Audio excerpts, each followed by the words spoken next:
I just don't know what's happened to our rug.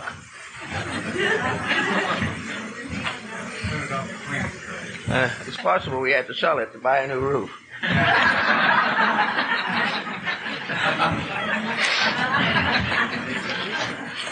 Well, the story of Jacob's ladder, as it is found in the Old Testament, opens quite a field of inquiry.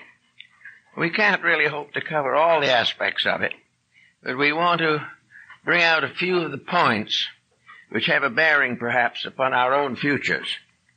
In the first place, science today is completely physical, not only in its attitudes, but in its areas of activity. It assumes that the physical world as we see it, with the attendant celestial phenomena, is the reality. The physical problems are real. Everything else is speculation of some kind. Now we go further and further out into space. We come in contact with a variety of previously unknown phenomena, but it's all physical.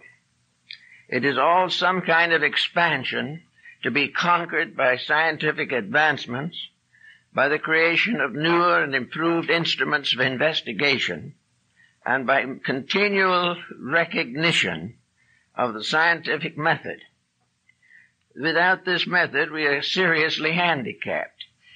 Now, in anthropology, we are having a little trouble now with method, too, because the Darwinian theory is falling apart, and no one knows what to put in its place.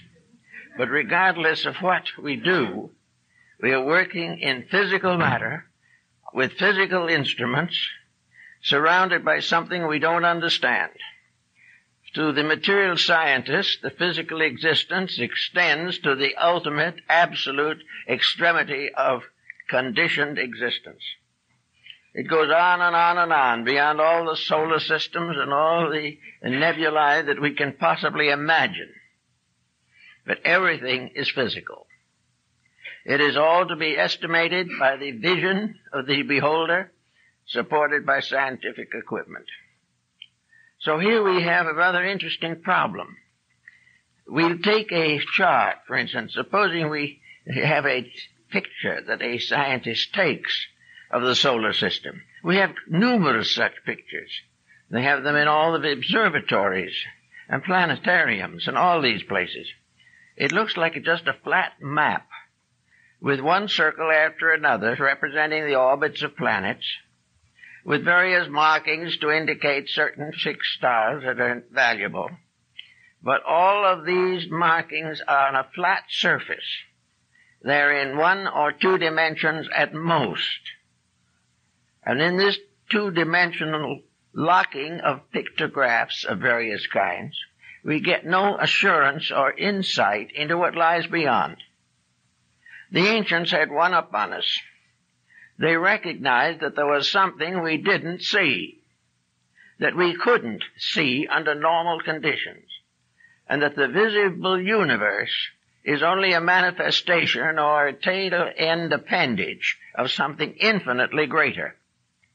Now, this infinitely greater has up to now defied scientific investigation, although every once in a while somebody lifts a corner of the mystery, takes a quick look, and drops the corner again.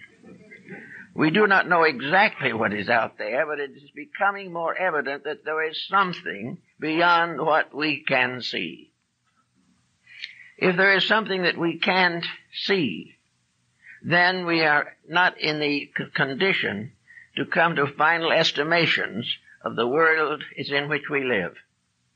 If we cannot see beyond the physical, and there is something beyond the physical, it becomes more or less probable that whatever that is that we don't see is the cause of that which we do see. This is an irritating thought, but still you can't completely disregard it. So we come to the idea that the ancients had, and we had ourselves down to the time of Copernicus and Galileo, that the physical universe was only a small part of creation, that the rest of it was just as real, but not within the range of our sensory perceptions under normal conditions.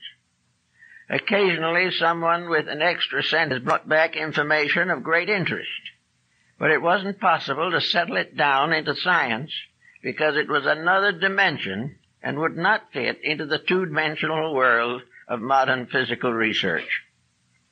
So gradually, there has come about a restoration of certain aspects of ancient learning. We are beginning to recognize that there were many very admirable scholars in ancient times who, if they were not psychic, at least had trained the intellect to the recognition of certain values. Now, to train a mind is very important, but what you train it for is still more important. If you train a mind to see only the visible, that is all that it will see. If we train the mind, however, to believe and to see that which is outside of physical matter, something that is not immediately tangible to the objective sight, then we can perhaps rationalize on a number of important points. And the ancients did a great deal of this rationalization. Without the instruments, we could not function. Without the background of centuries of research, they did some of the most important basic thinking we have in the world of science. Pythagoras with his mathematics and Ptolemy with his astronomy were true great pioneers in the search for the facts about existence. Now, if we take it for granted that the physical world is only a part of something, that it is only the physical manifestation of a vast invisible structure, the thought is not as bewildering as one might think. Even physically, the magnitude of the universe is inconceivable. And if we wish to recognize that it is just more inconceivable than we thought, there will be a certain amount of interest on the matter. Now, in the ancient world, we find a gradual development of a law of analogy. As above, so below. As in the heavens, so on the earth. As in the sky, so in the body of man. As it is in the universe, so it is in the strings of a violin. The colors, the elements, everything we know are in orderly sequences. There is a tremendous series of symbols, each symbolizing not only itself but other things. And this was developed strongly in Asia and also strongly by the mystics of the Middle Ages in Europe. It suddenly became obvious, to some at least, that the universe was a great being and that man was a miniature universe. This analogy was the basis of most early research, and it is this analogy that has gradually faded away under the pressure of intense visualization of material things. Yet the body of man is not all of man, or he would not be worth considering. The body of the universe cannot be all of the universe, or it would not exert invisible laws upon visible things.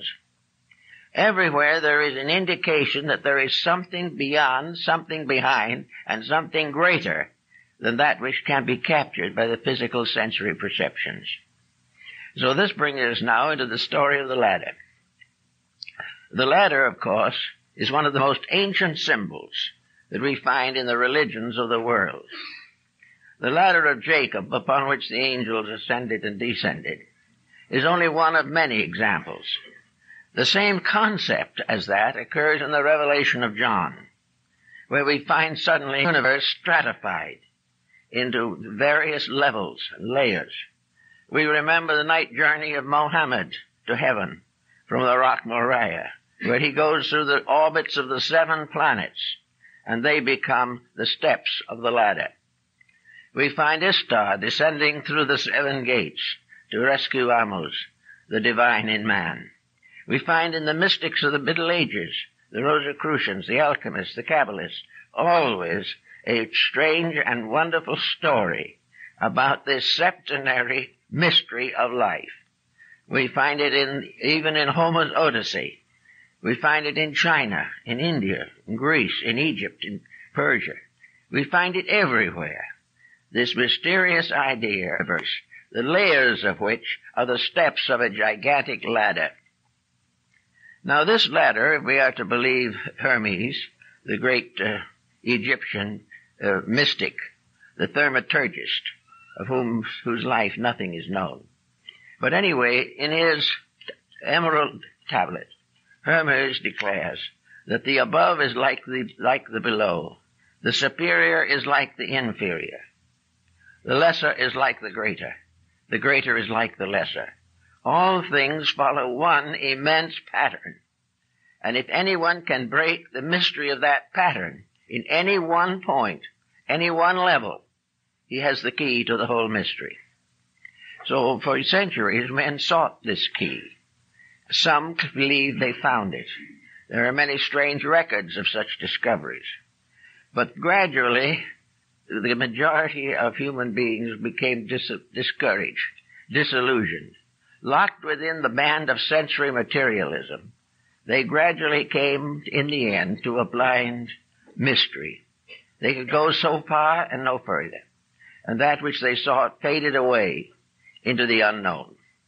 So to save themselves from the continual frustration on this level, most thinkers have finally decided to accept the physical universe as the great mystery and spend the ages now and to come trying to solve step by step the chemistry, the mathematics, the electronics of the universe.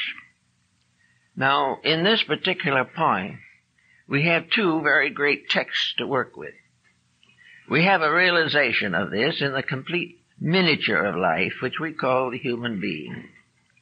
It has always been held in mysticism that the human being was a miniature of life, that anyone who could completely solve man could solve all other things. But at the moment, no one really seems to be that interested in solving man. The great purpose today is to fit man into the economic empire which we have created in this world. It is not what a man is that counts now. It's what he's worth by the hour.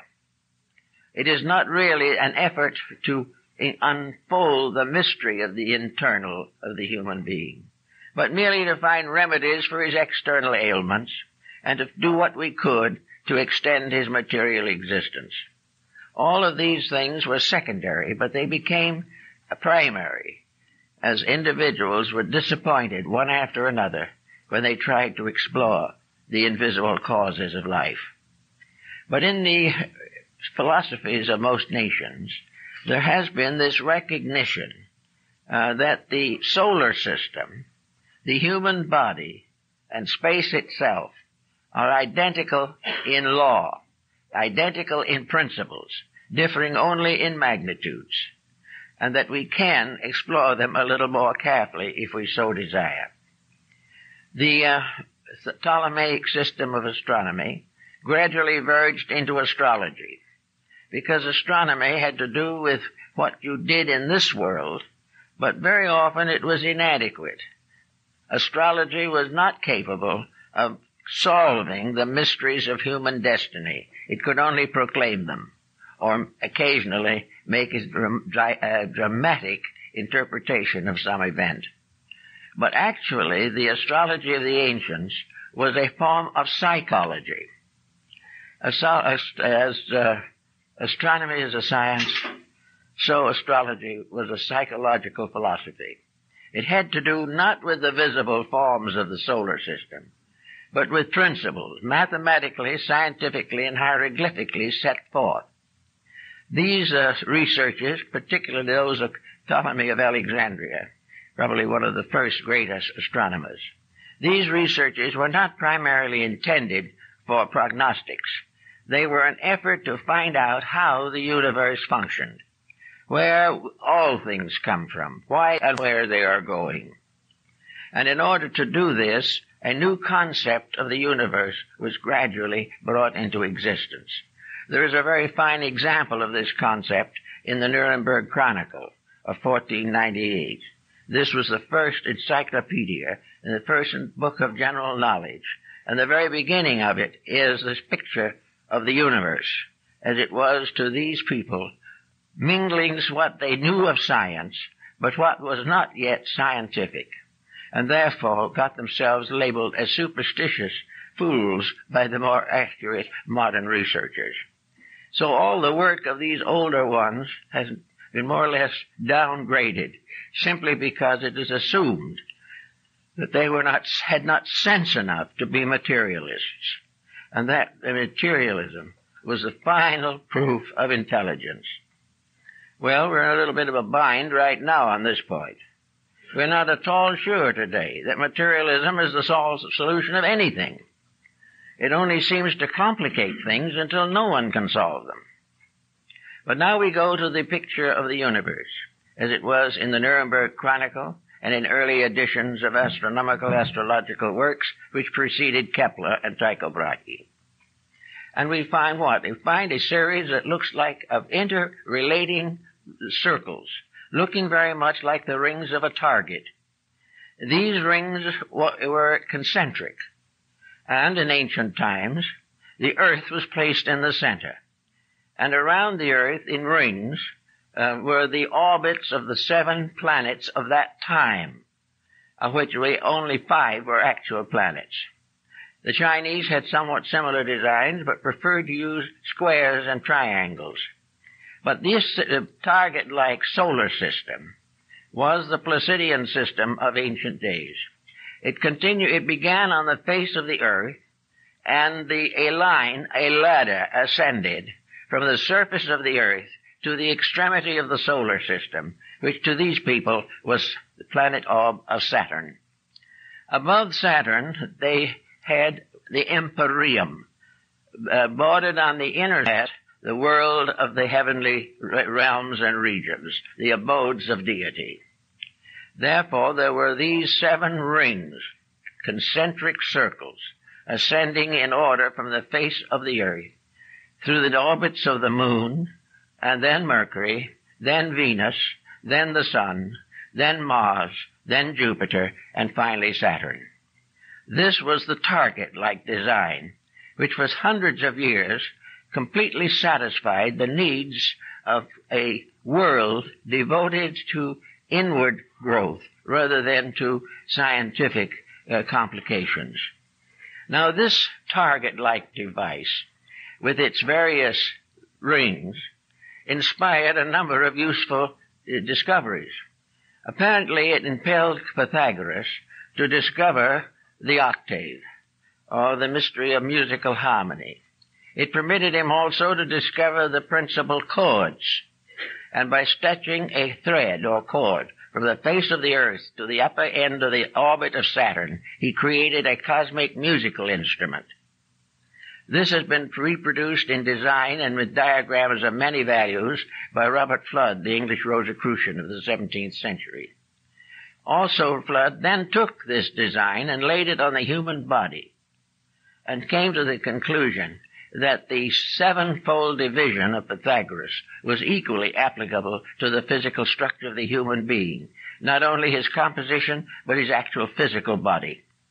Little by little, therefore, this septenary system took over as a means of discovering the essential pattern behind life, to find out, if possible, what was good and what was evil, what was real, what was unreal, what was honorable, what was false. All these things were involved in the 7 deadly sins, the 7 cardinal virtues, one of which in each case was attributed to the planets.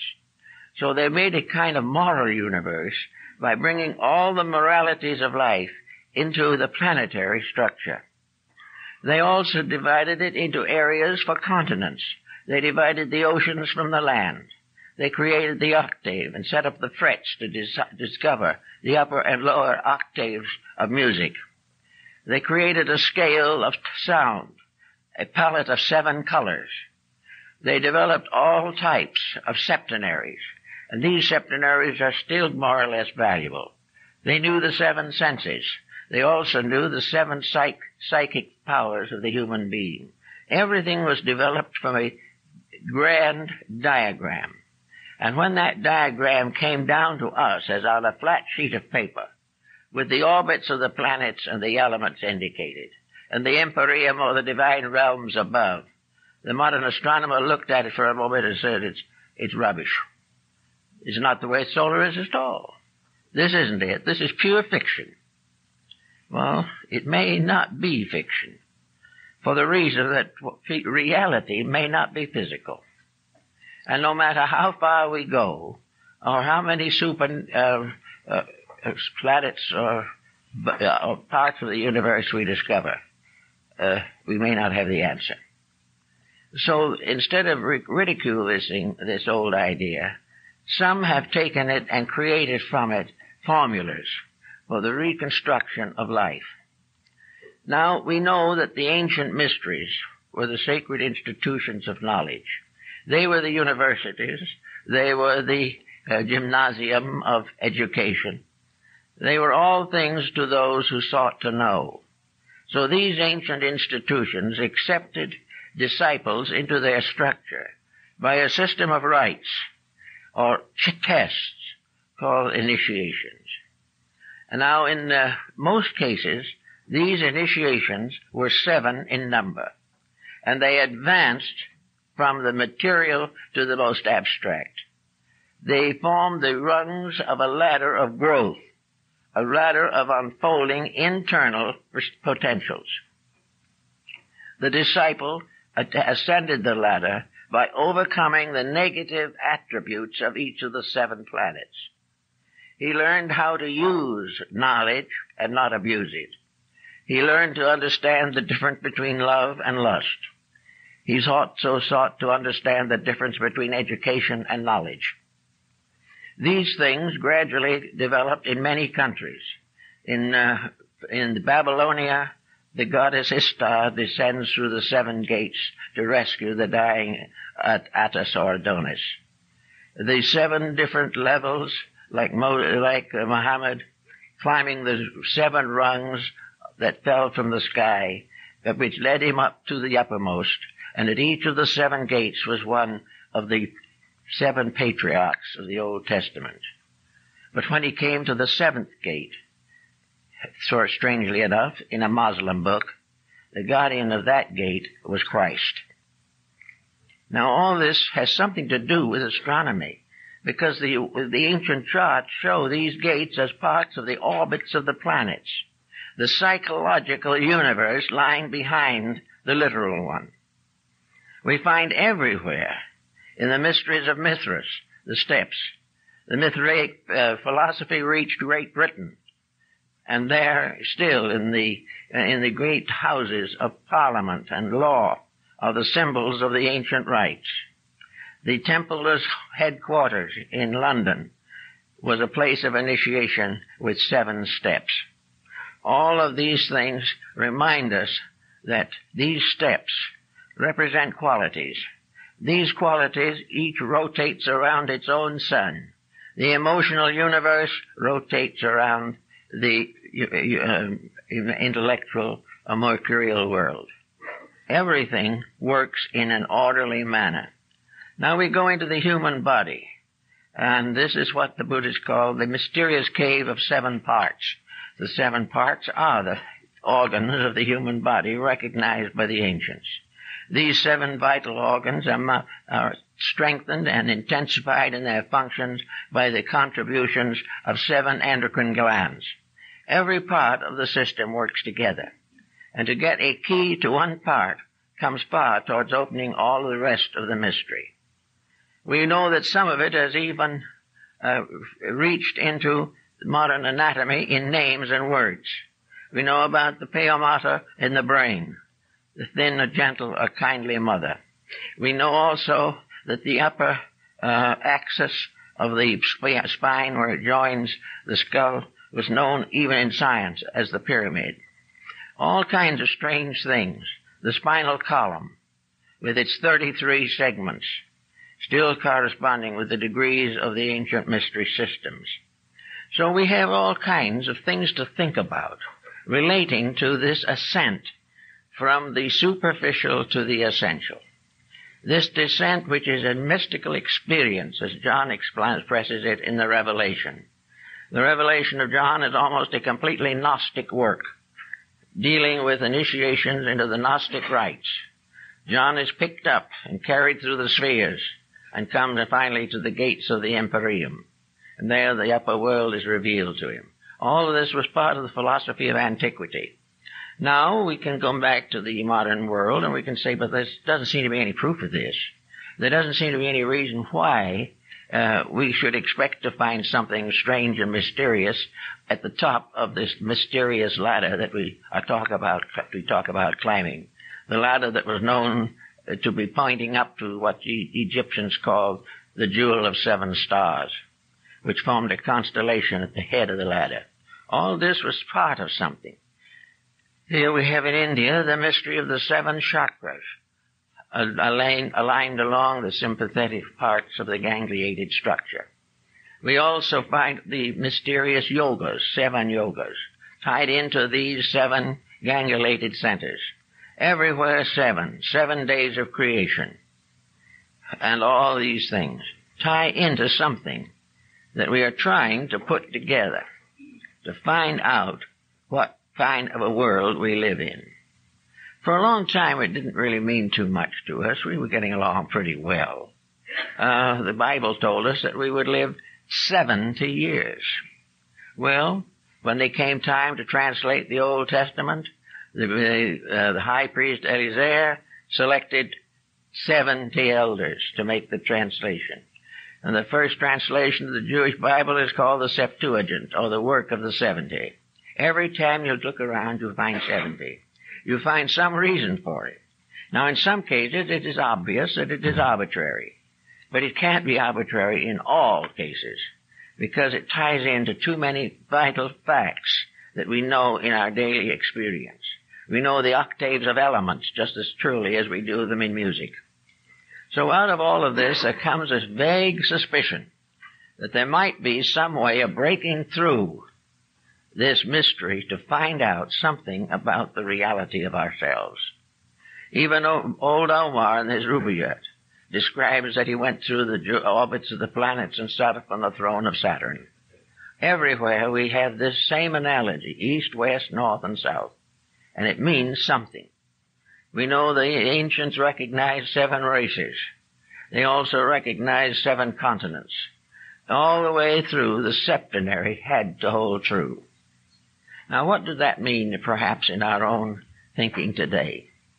Suppose we assume that the individual himself has a septenary of faculties, that he has various levels of insights, that he has various ways of measuring things, and that all these, except the visible faculties, are invisible. That somewhere there must be an answer. It is not possible to assume religiously that this creation is without a cause. And it is not possible scientifically to prove with any degree of inclusiveness that everything that exists is merely an accident, that things just happened.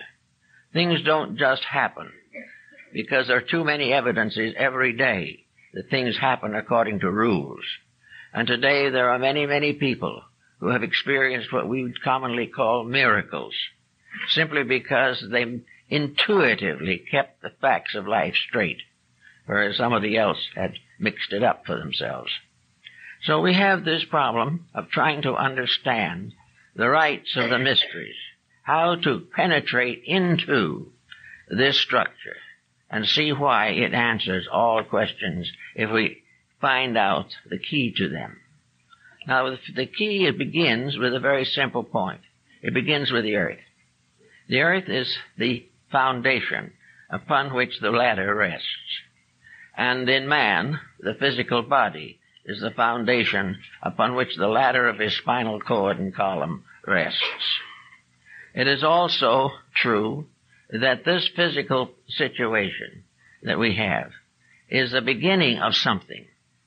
That all through the universe there is an interplay of various forces and factors. The other planets of the solar system certainly have mutual influence on each other.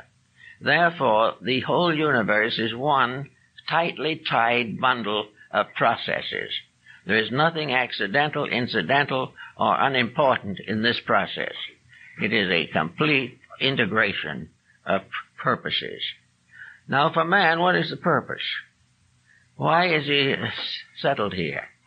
Why is he in the problems he's in today? And why are these problems being pressed upon him to the point of his final solution of them? The answer is that man is here, like everything else in the universe, to grow. There is a purpose for him. The life of man is not merely a brief interlude between the cradle and the grave. The individual, by being born, living, and finally casting off this body, is not merely an accident of nature. It is not simply something that happens. And this is equally true when you study the cross-section of the eye of a fly. A magnificent mathematical pattern. That pattern is not an accident. Procreation is not an accident. Growth, maturity, the release of all kinds of attitudes and processes in our own thinking, these are not all accidents. The main problem, the greatest cause of accidents probably that we have, is that we have been gradually trained to ignore the testimonies that would lead us in the direction of truth. We are trained to be materialistic. If we do not believe that life is a vast futility, we are out of harmony with contemporary thinking. All other idealists are therefore merely dreamers, hoping, fearing, wondering. But the facts are that the physical universe alone is real. This is no longer tenable. We can't do it and face the national problems we have. We cannot understand the reason for ourselves until we discover that there is a reason for everything. We cannot solve the problems of government until we fit them into the great septenary pattern of existence. The final 7 laws that govern life must be adapted to the 7 rules which govern a nation or a community or finally the individual himself. All these things are part of an inflexible design. To ignore it is simply to suffer. It could give us answers, but if we do not search for those answers, we are simply victims of what we like to call accidents. There are no accidents.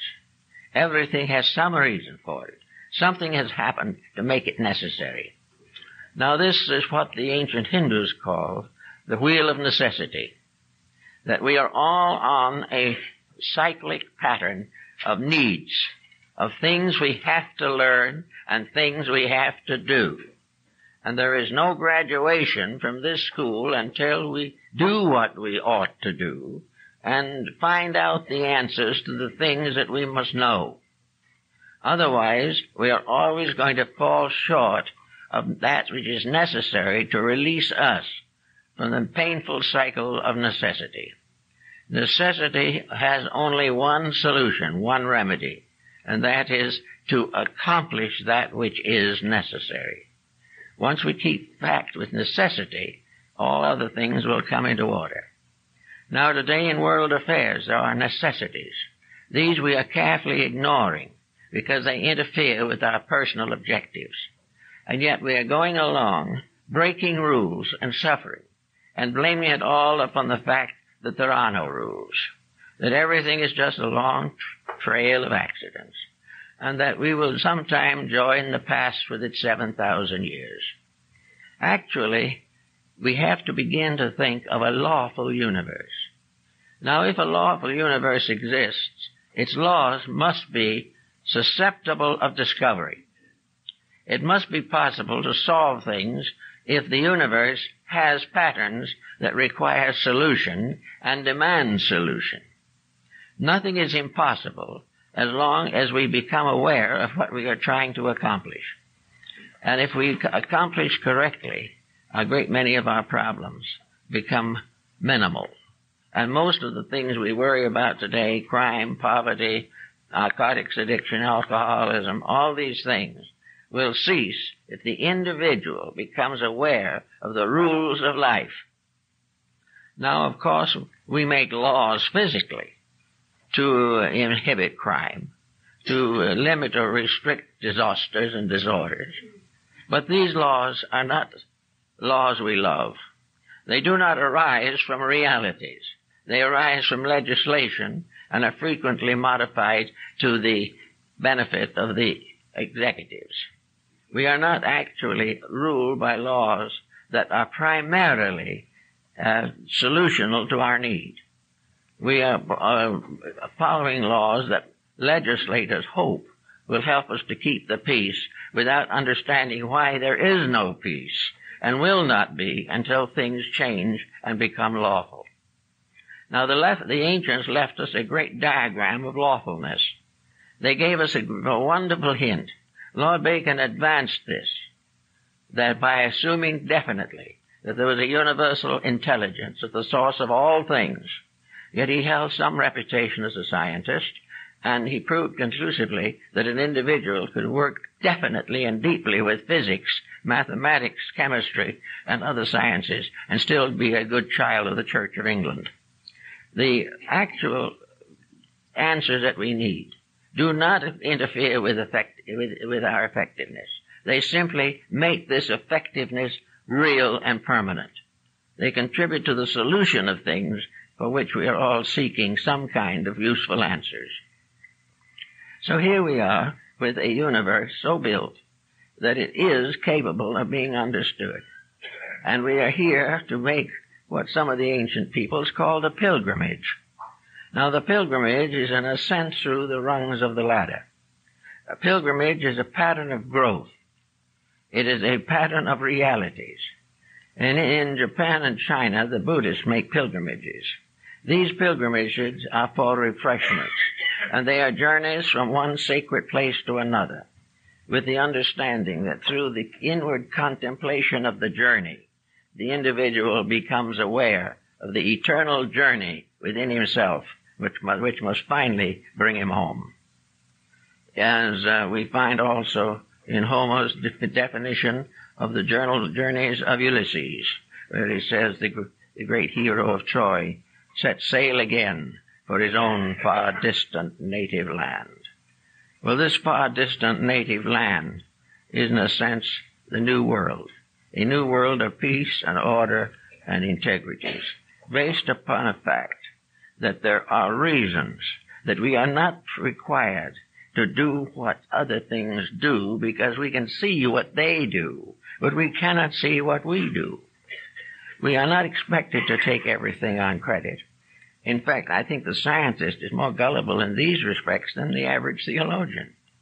The scientist believes anything that another scientist says, whereas the theologian believes only the sayings of his own theology. So he doubts something. But the more conservative attitude at the moment is to try to break through to something. Now, in the midst of all of these problems, whether it be now or 5,000 years ago, we see the similar phenomena occurring.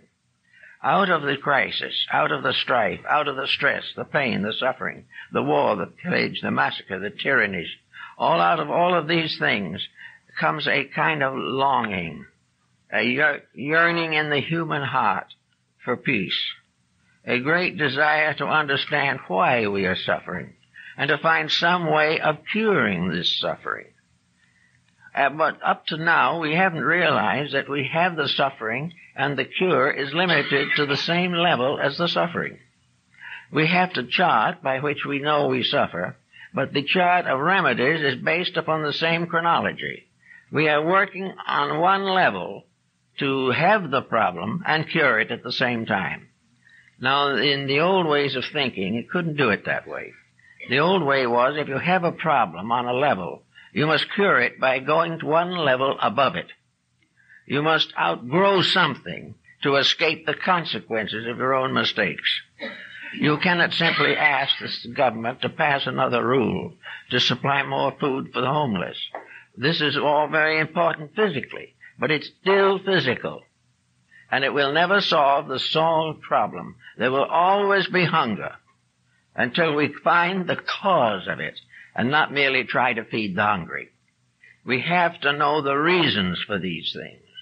We have to know that our dilemmas result from our own abuses of knowledge, abuses of skill. Science, in some cases, has actually given us the knowledge we need, but we even abuse that knowledge. We are unwilling to recognize the larger picture, the larger destiny of things. And because of this restriction and limitation, evils go uncorrected generation, and war follows war in painful frequencies. But actually, we are the masters of these things. We make them. We cause them. But we do not know how to cure them. Now, it may well be also that in a time of this kind, that the new rising mind of the public is going to begin to investigate. In the last, I would say, 5 or 10 years, the interest in transphysical things has increased 100-fold. In every community, there are now persons questioning the mistakes that are being made, and also seeking desperately to find an answer, and finding that this answer cannot be found by increasing the police force or getting more firemen or by creating some type of refuge for the hungry. These things may be necessary, but they must be outgrown in favor of something that is permanent, real, and inevitable. So out of the great diagram of the ancients, of the perfectly ordered universe, with its septenary ladder, with all of its hierarchies and orders, a world of mysteries as set forth in such great dramas as Dante's Inferno, Milton's Paradise Lost, and Goethe's Faust. These are all archetypal dramas, playing to the factors that are behind the mortal way of doing things. They tell us of a universe of causes.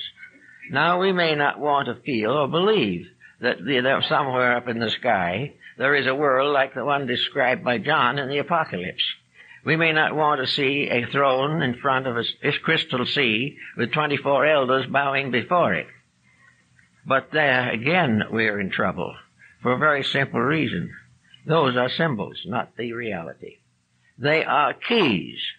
The designs, the scenes, the situations represented in the spheres of redemption are not to be taken physically and literally. You cannot make a physical literalism out of a spiritual fact.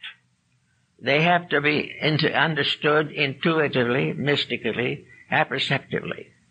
They are symbols to be interpreted, not sonic patterns to be copied. Just as these various moral fables are played out in cosmic mysteries, so the individual is expected to have the insight to realize that they are all parts of his own nature, which he is seeking to develop, and of limitations which he is seeking to overcome. So we get gradually to one concept which I think is very important basically, and that is that there is a pattern, that this pattern is unchanging, that this pattern will not know the 20th century from the 50th. This pattern is the same group of rules. As individuals evolve, they will move from one level of these rules to another. But no individual will ever be allowed to function indefinitely in variance with rules. He has to finally accept them. And by accepting them, vanquish them. By overcoming them, perfecting himself by means of these rules. Now, those of you who have ever been in a Muslim mosque will realize that in the courtyard of the mosque there is always a pool of water. This pool of water, like the Jewish mystery of the bowl on the shoulders of the 12 oxen, this bowl, or this pond, is a symbol of purification, with purification. The highest physical aspect of existence is the purification of physical life. Purification means the removal from that life of everything that is contrary to life, and anything that is a cause of death, sickness, or destruction. To cleanse means to outgrow those defects which impair the person and endanger his world. So the first step always, represented in this case by the moon, is purification, the lowest rung of the ladder. All things must become clean. Clean inwardly, clean morally, clean and simple and honest in their dealings with each other. Purity in this case means overcoming ulterior motives, overcoming all of the negative criticisms and evil thoughts which offend the law as well as our neighbor, and also to realize that this is the first step and that no one can take the second step until he passes the first one. So the search inwardly for the mystery of the seven-rung ladder has to begin with the individual bringing his material, physical life into order. Some other people like to jump right past that and go on to something better. But unless it is conquered, there is no receptivity to something better. The individual who has not corrected his faults will not be happy by lifting them to another level. He will keep right on having his faults. So the first step of the first rung of the ladder was purification. It was the process of bringing the life into harmony with natural law. It was to make the world a natural garden, as it was intended to be, in which all things lived together in peace, and everything was mutually supporting all other things. This land of personal purification is a matter of quite a little serious thought for most people. One of the best ways is to sit down, figure out what your most obvious failings are, and then, dividing them up, make a little slip of paper and say, I have a rather quick temper. I'm not very patient. So for the next 30 days, I will work with patience. I will try to discover why I am impatient, and I will also discover why I am punished for impatience. If I am sufficiently impatient, I will have nervous ailments. If it gets too bad, I may have to go to a counselor. If it still gets even worse, it'll break my home. All these things will have to be taken into consideration. But there is no cure except to change, to grow up into a realization of the value. To fight yourself into a control is no good, unless inwardly your consciousness supports that control. It is of no value to you or anything that you are doing. There's no way of getting away except by correcting the fault. Correcting it because we want to grow, not because the fault is a delightful thing we would like to enjoy whenever the occasion arises. When someone offends us, we want to be offended, and we want to show it. So then there are two offenses, one by the other person and one by ourselves. They're in trouble for what they have done, and we are in trouble because we have been unable to maintain our own integrity in the presence of pressure. So all the way along, we take the physical things first. Now, the physical things are laws, society. The physical things are marriage and home and family and parents and business. All these things have got to be redeemed. That is, they've got to be straightened out. It doesn't mean that we have to give up everything and become wanderers in the desert. It means that we have to try to use things and not abuse them, trying to find out how to be the greater good to all concerned for the growth and unfoldment of internal faculties.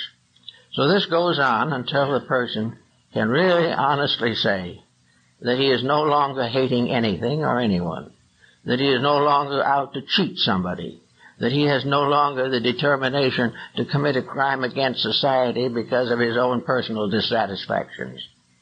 If he gradually understands, then comes the point. To understand, he must begin to learn.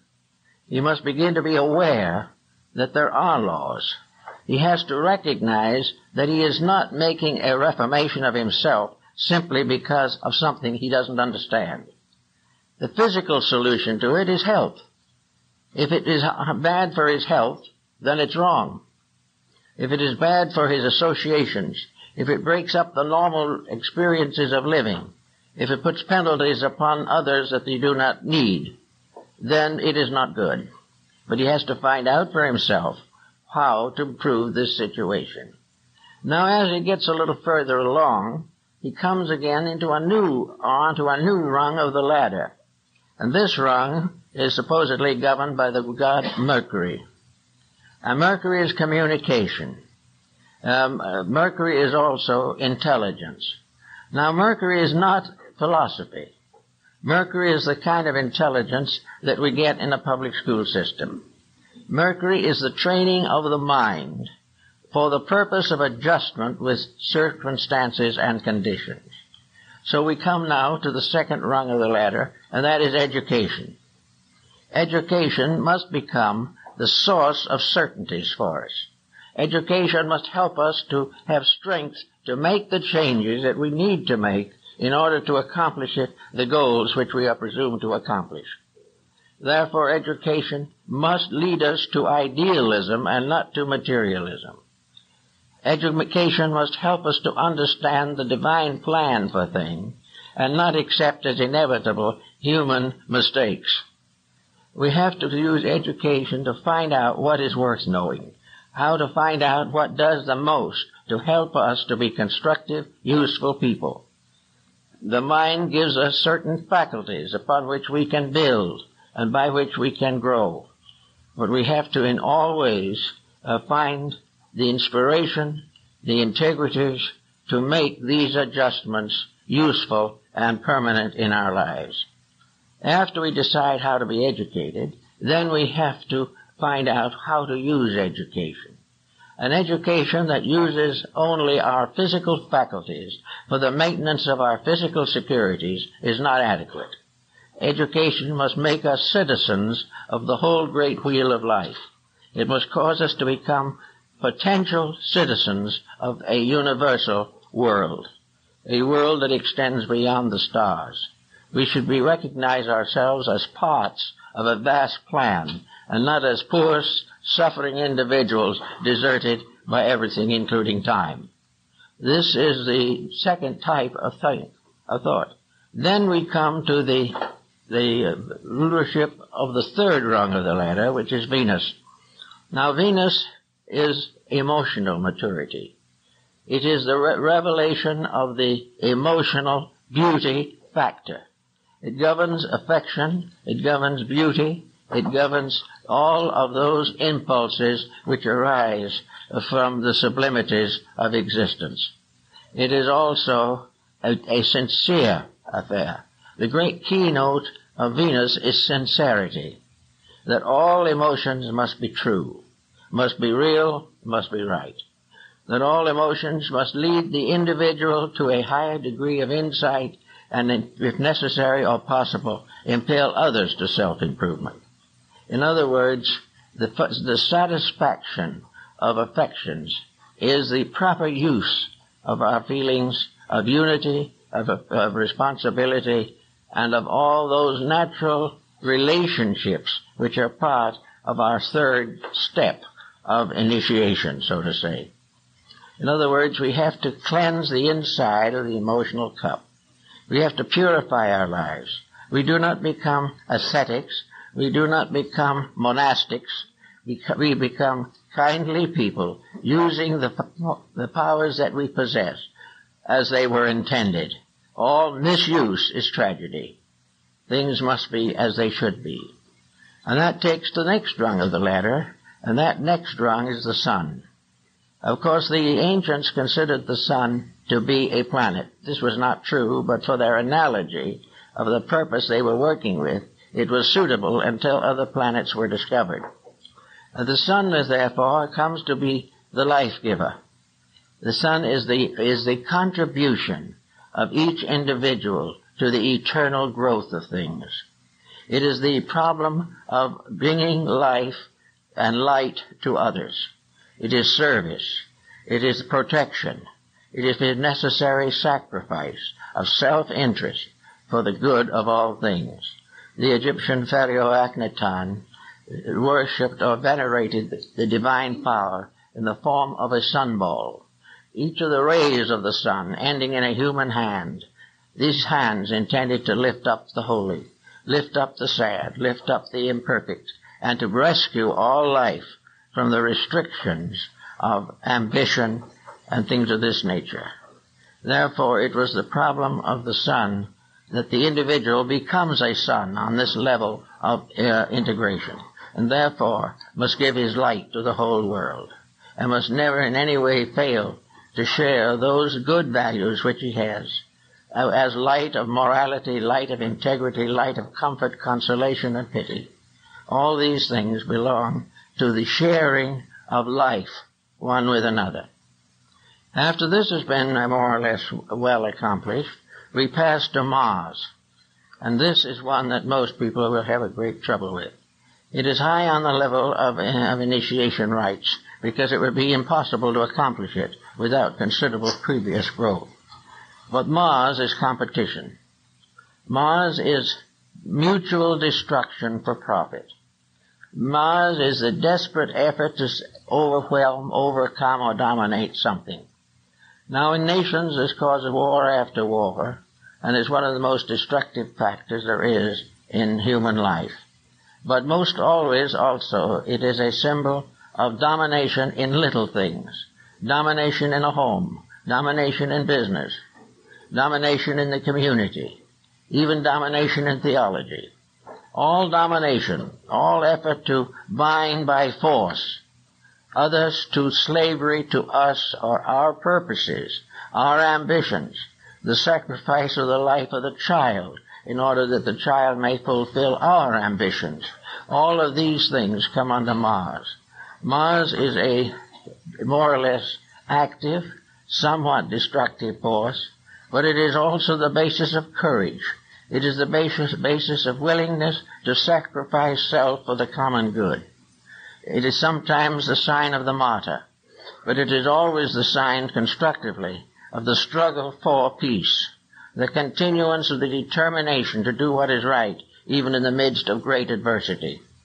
So Mars gives us the inspiration or the identity which makes it possible for us to fight the good fight, which is the fight against darkness, the fight against ignorance, the fight against death, but not the fight against man or the law.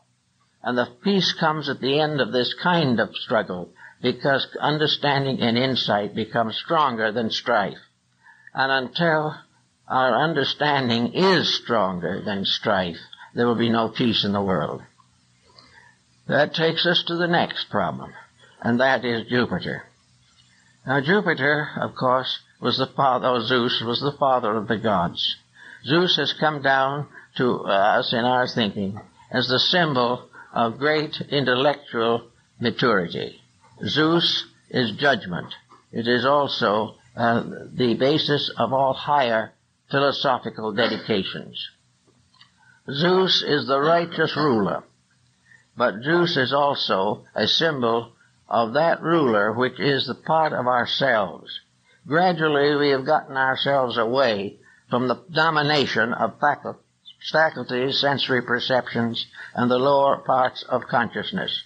We come finally to Jupiter. Jupiter is the symbol of a strange kind of majority. Jupiter is the worldly wise. It knows all things that are necessary to know, except that it will never be able to solve the mystery of itself. Jupiter, therefore, is a wisdom in which worldly wisdom has been blended with divine wisdom. And if this blending is proper and complete, then Jupiter becomes a symbol of the philosophic elect. A philosophical person is not one who knows more than his neighbor, but one who lives better than his neighbor, and helps, if possible, to bring his neighbor into peace. Now, Jupiter also points out that there will always be leadership of some kind in this world, that no matter what we do, no time will come when everyone is exactly the same. And in the interim by which we must climb this ladder, there will be many times in which leadership becomes important. And therefore, the great problem arises in the name of the Jupiterian leadership. The Jupiterian leader, no matter how much power it has, will never abuse that power in any way. The Jupiterian leader will never fail to work first of all for the good of the led, for those he leads. The Jupiterian leader also has a deep religious insight. No good leader can be an atheist. He cannot hope to solve the people's problems unless in his own heart he has blended the intellect and the spiritual faculties of the human constitution. The leader must therefore be enlightened, and an enlightened leader is one above any action which is not honorable. The leader responsibility is heavy, and instead of using leadership as a symbol of opportunity to exploit, really leadership is the privilege of service. It is the privilege of doing things for other people to make life better for them and for the world in which they live. The unselfish leadership is the highest aspect, and therefore becomes the sixth level of the cycle. And then comes the last, Saturn. And Saturn was the ancient father who devoured all his own sons. It was a very interesting legendary behind Saturn. Saturn is a symbol of a very deep composure.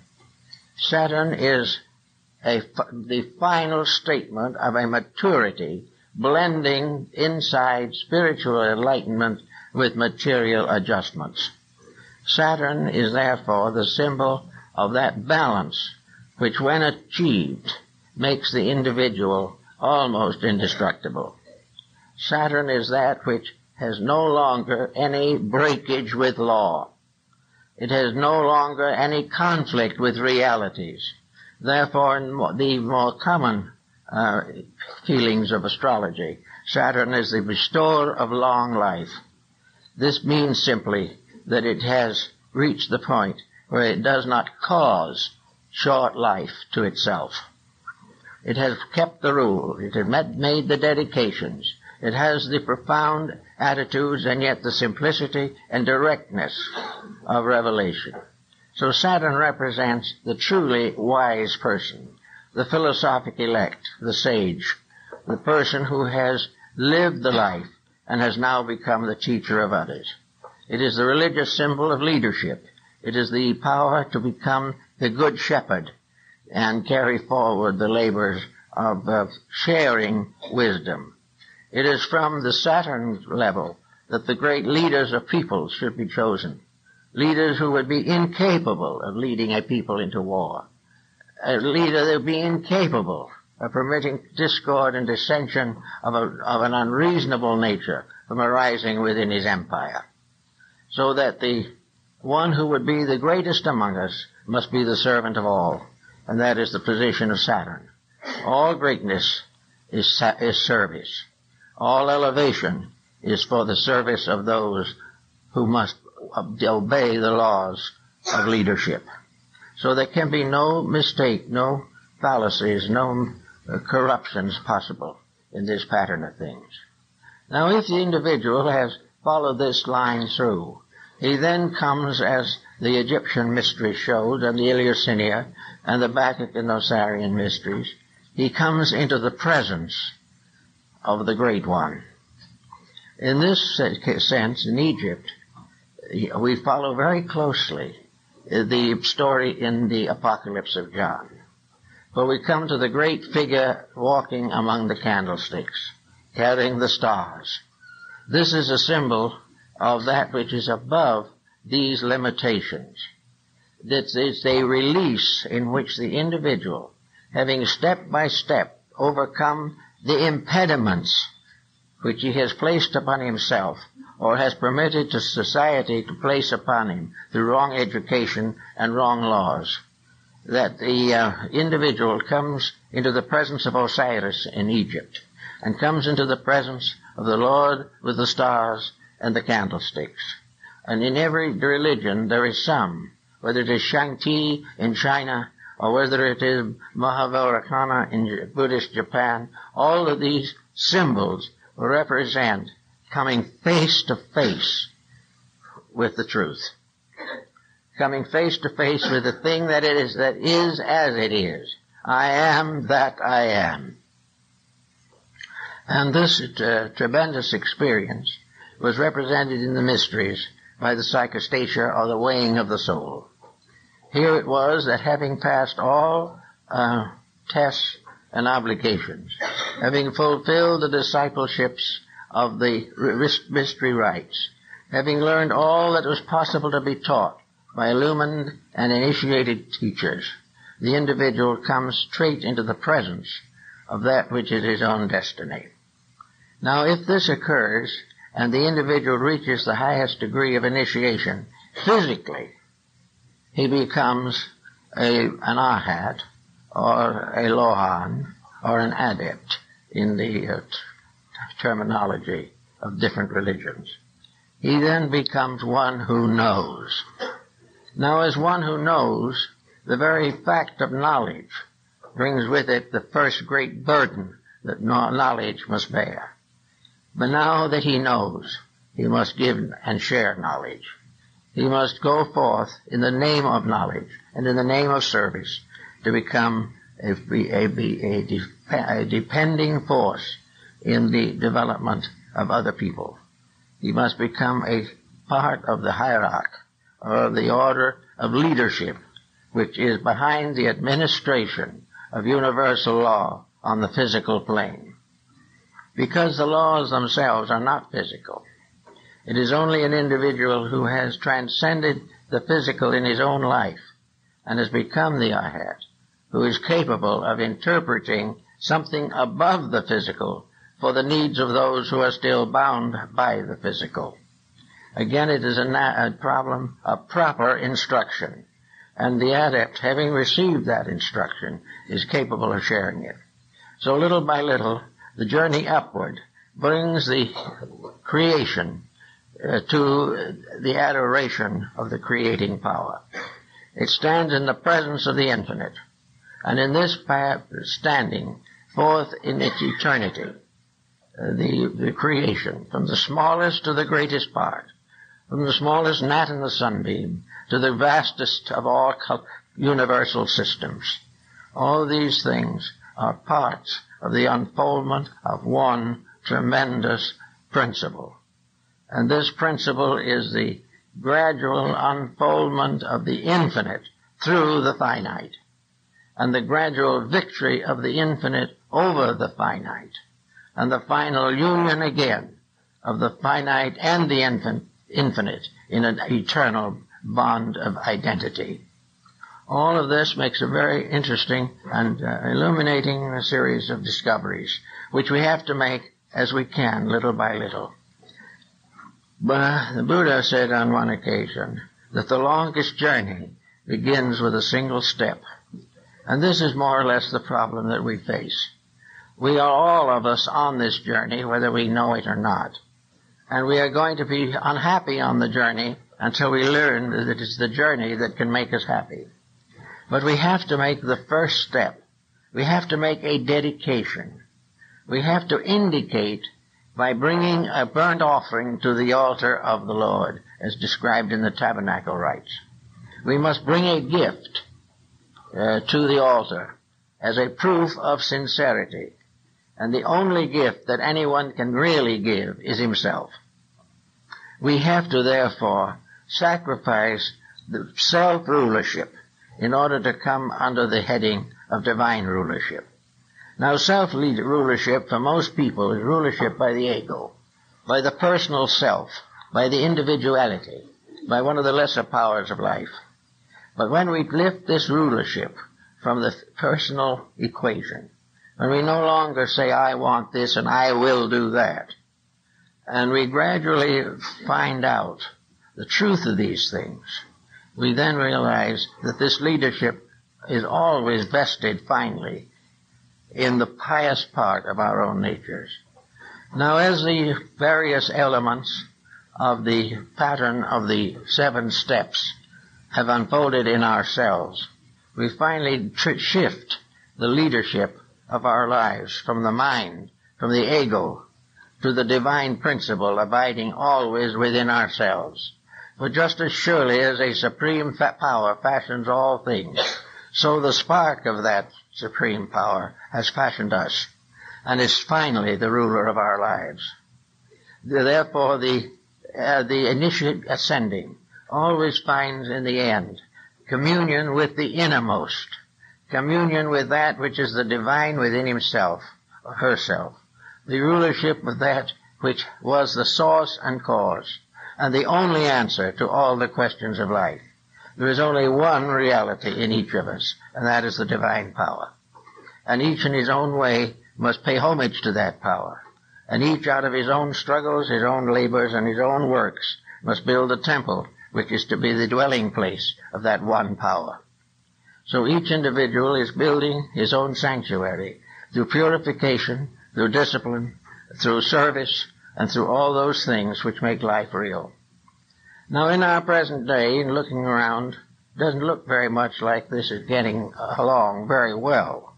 There's nothing but problems, nothing but sorrows, nothing but difficulties. But I think we all notice, that in the last few years, these difficulties are beginning to create legitimate questions. They are the first step in the realization that these difficulties can never cease until we cure them. We have been waiting for something else to cure them. We have been waiting for the angels to come down and take away our misfortunes. We have tried to escape through everything from cursing to praying, but the problems still remain. And they will remain until we recognize the real answer. We are worried about nuclear fission. We are worried about various types of restriction and limitation of growth. We are worried about the earth getting tired, of the petroleum resources going out. We don't know what to do with our waste and garbage. All these things are problems, and we are all a little bit dazed by them. But the reason we are dazed is very simple. We want to solve all these problems, and we need to, but we want to do it without making any change in our basic attitude toward life. We wish to remain highly competitive people. We wish to place wealth above every other consideration. We want to honor those who dishonor us. We want to do everything that we always have done without interference of law or order. We want to be happy, but we do not want to change. And yet our attitudes and our conducts are why we are unhappy. Now, there's supposed to be some kind of a scientific discovery coming along that will solve all this.